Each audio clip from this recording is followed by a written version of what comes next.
बिस्मिल्लाहिर्रहमानिर्रहीम। अस्सलाम वालेकुम। सेहत जी आगाही जे हवाले सां अॼु असां पंहिंजे यूट्यूब जे चैनल ते नए टॉपिक यूरिक एसिड जे मुतलिक़ ॻाल्हाईंदासीं। दोस्तों, आउं आहियां डॉक्टर अब्दुल वहीद दरानी।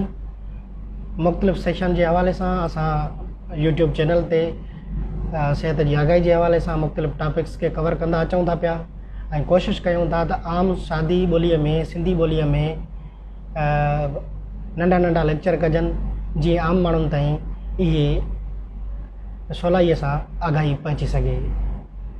यूरिक एसिड छा आहे? सभ खां पहिरियों त यूरिक एसिड प्यूरिन जो एंड प्रोडक्ट आहे। प्यूरिन प्रोटीन आहे, मुख़्तलिफ़ भाॼियुनि में हूंदी आहे ऐं मुख़्तलिफ़ गोश्त में हूंदी आहे, बियर में हूंदी आहे। उनजो एंड प्रोडक्ट यूरिक एसिड हूंदो